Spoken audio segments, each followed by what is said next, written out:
ए गुया ले का है के कारी चिट्ठी। अरे अरे कंजूस छोड़ा, फोन के जमाना में भी चिट्ठी देविसला। जी हाँ दोस्तों, डीजे विनेश इंडिया की ओर से आप सभी को हैप्पी न्यू ईयर।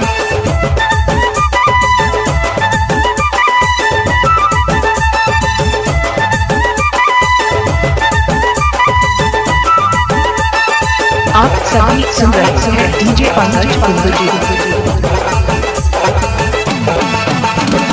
फोन के जमाना मेरे लिख दिलो तो के चिट्ठी। फोन के जमाना मेरे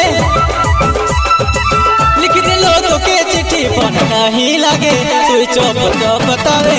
लिख दिलो तो के चिट्ठी। फोन नहीं लगे स्विच ऑफ तो बतावे। लिख दिलो तो के चिट्ठी।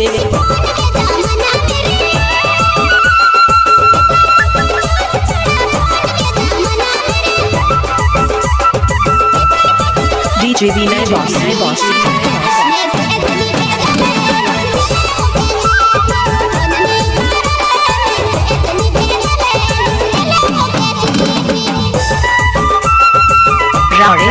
सुनी like DJ Jitendra downloading centre Milan Chowk जगजोर।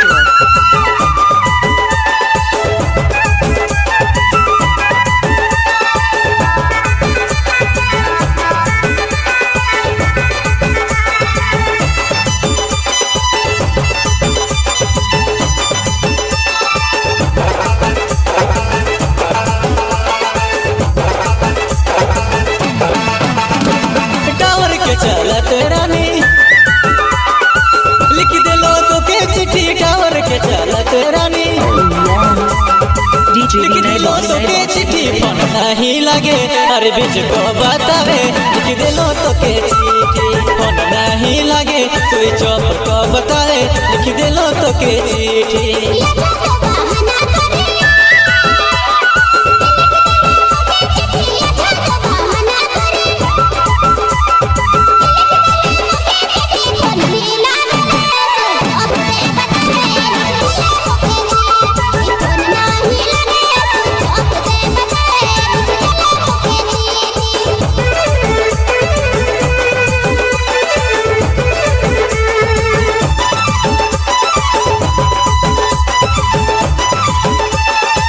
गाना है डीजे पंकज की ओर से।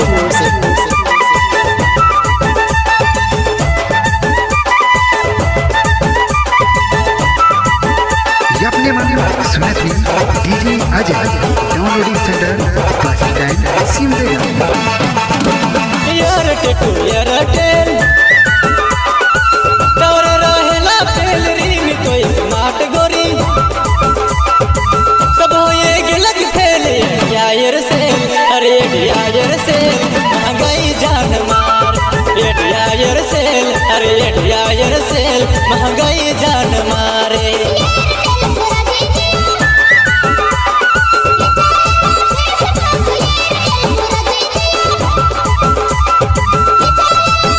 DJ Kamlesh sound सिंडेगा।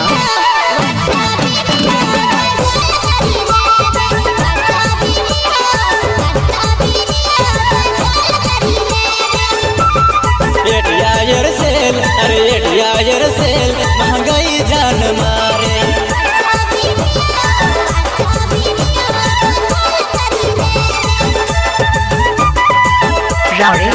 सुनी like DJ Jitendra downloading centre Milan Chowk जगजोर।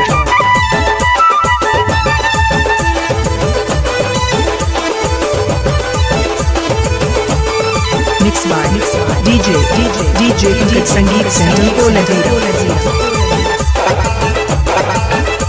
अपने मन में सुना थी DJ Vinay downloading centre bus stand Simdega.